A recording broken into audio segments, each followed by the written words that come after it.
काय नाव आहे?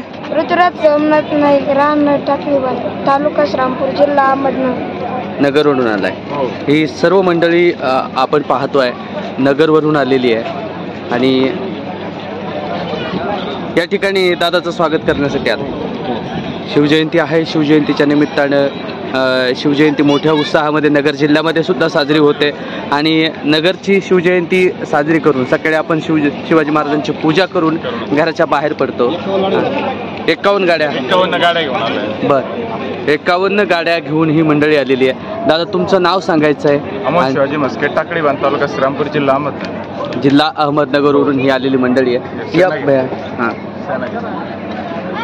हां तुमचं नाव सांगा. आमचं नाव अक्षय पोपटराव कोकणे, राहणार टाकळी बांध, तालुका श्रीरामपूर, जिल्हा अहमदनगर. कसा पाठिंबा आहे आरक्षणासाठी? आरक्षणासाठी आमचा पूर्णपणे पाठिंबा आहे. त्यासाठी आम्ही 51 गाड्या घेऊन श्रीरामपूर तालुक्यातून टाकळी बांध या गावातून अंतरवाली सराटी येथे आलो आहे. सर्व पूर्ण मराठा बांधव आहे. सगळे सोयरेसह आम्ही इथं उपोषणस्थळी साहेबांना भेटायसाठी आलेलो आहे. नक्कीच. आणि उद्याचा कायदा पारित व्हावा यासाठी संबंध महाराष्ट्रातून असेच अनेक बांधव या ठिकाणी येत आहे आणि सर्व नगर जिल्ह्यातील मंडळी. कुणाला बोलायचं आणखी? सरपंच बोलतो. हां दादा तुमचं नाव सांगायचं आहे? माझं नाव पाराजप्पा सेपडारे, टाकळीबांधचा माझे उपसरपंच आहे. जरांगे पाटील मराठा समाजासाठी या ठिकाणी 6 ते 7 दिवसापासून उपोषणाला बसले आहेत. समाजासाठी त्यांचं जे ऋण आहे त्यांचं ते कधी न फेडणार आहे आणि म्हणून अखंड समाज मराठा समाज त्यांच्या पाठीमागे त्यांना पाठिंबा देण्यासाठी या ठिकाणी येत आहेत. या ठिकाणची परिस्थिती पाहता अतिशय म्हणजे खरंच वाईट वाटलं की जरांगे पाटील समाजासाठी इतकं स्वतःला त्रास करून घेत आहेत. म्हणून या ठिकाणी आम्ही टाकळी बांधवरून श्रीरामपूर तालुक्यातून या ठिकाणी जरांगे पाटलांना पाठिंबा देण्यासाठी आलेलो आहोत. लहान मुलांपासून हा मुलगा बघत असाल त्याच्यापेक्षाही लहान मुलांपासून तर वृद्धापर्यंत आम्ही या ठिकाणी आलेलो आहोत आणि जरांगे पाटलांना आमचा पूर्णपणे पाठिंबा आहे. जरांगे पाटलांना तुमचा पाठिंबा आहे. तुम्ही राजकीय क्षेत्र म्हणजे गावचे सरपंच आहात बरोबर.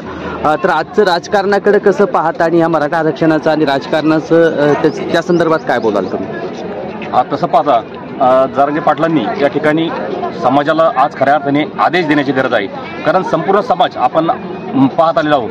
संपूर्ण मराठा समाज जरांगे पाटलांच्या पाठीमागे आहेत आणि म्हणून मला असं वाटतं की जरांगे पाटलांनी उपोषण करण्यापेक्षा आज समाजाला आदेश देणं गरजेचं आहे की आपल्याला काय करायचं आहे, पुढचं आपल्याला काय करायचं आहे हे सांगणं गरजेचं आहे असं मला वाटतं. नक्कीच. आणि काल जर बघितलं की अशोक चव्हाणांना पक्षामध्ये घेण्यात आलं, त्याच्यानंतर अजित पवारांना घेण्यात आलं, त्याच्यानंतर भुजबळांना घेण्यात आलं, त्याच्यानंतर म्हणजे अशा अनेक भ्रष्टाचारी नेत्यांना पक्ष BJP घेत आहे. त्या संदर्भात तुम्ही काय सांगाल? तसं पाहिलं तर राजकारण अतिशय खालच्या पातळीवर चालू आहे. अनेक राजकारणी लोक स्वतःच्या स्वार्थासाठी स्वतःची पोळी भाजून घेण्यासाठी समाजाचा किंवा जनतेचा कुठलाही विचार न करता जनतेच्या भावना काय आहेत, जनतेचे प्रश्न काय आहेत, त्यांच्या समस्या काय आहेत, आपल्या गावगावचा विकास करायचा आहे, आपल्या मतदारसंघाचा विकास करायचा विसरून हे फक्त सत्तेसाठी भाजपमध्ये जात आहेत आणि भाजपची खऱ्या अर्थाने मोठी चूक आहे की ते या लोकांना घेत आहे. नक्कीच. आणि आता या महाराष्ट्रामध्ये मोदी येऊन गेले, अमित शहा येऊन गेले, पण मराठा आरक्षणाच्या विषयी सुद्धा म्हणजे शब्दसुद्धा बोलले नाही. त्या संदर्भात काय बोलाल?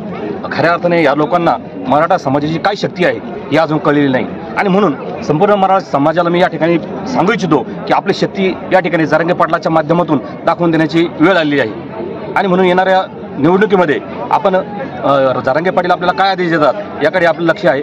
जरांगे पाटील खऱ्या अर्थाने समाजाला आदेश देणं गरजेचं आहे.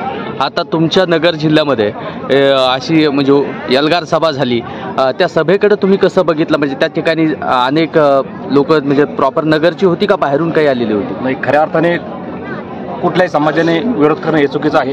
कारण काय आहे, कुठल्याही समाजावर जर त्रास झाला, अन्याय झाला तर त्या समाजाने आपली मागणी मांडणं हे प्रत्येक समाजाचं कर्तव्य आहे. मराठा समाजाला अन्याय झाला म्हणून मराठा समाज पेटून उठला आणि या ठिकाणी शासनाला दाद मागत आहे. त्यामुळे कुठल्याही समाजाने या ठिकाणी आम्ही मराठा समाज हा पूर्वीपासून छत्रपती शिवरायांपासून या ठिकाणी सर्व समाजाला बरोबर घेऊन चाललेला समाज आहे. परंतु या ठिकाणी सर्व समाज ग्रामीण भागामध्ये बघितलं तर सगळे एकोप्याने राहतात आणि म्हणून कुठल्याही समाजानं मराठा समाजाच्या विरुद्ध म्हणा किंवा कुठल्याही समाजाविरुद्ध उतरणं चुकीचं आहे असं मला वाटतं. या ठिकाणी माननीय छगन भुजबळ साहेब यांची भूमिका या ठिकाणी चुकीची वाटते. कारण कुठल्याही समाजावर अन्याय झालं तर त्यांनी मागणी करणं हे प्रत्येकाचं कर्तव्य आहे. नक्कीच बांधवांनो, आपण पाहू शकता हे लहान लहान मुलं सुद्धा आरक्षणाच्या लढ्यामध्ये सध्या सक्रिय झालेली पाहायला मिळत आहेत. एक मराठा छत्रपती शिवाजी महाराज की जय भवानी. आगे बढ़ो, हम तुम्हारे साथ हैं। जरांगे पाटील तुम आगे बढ़ो, हम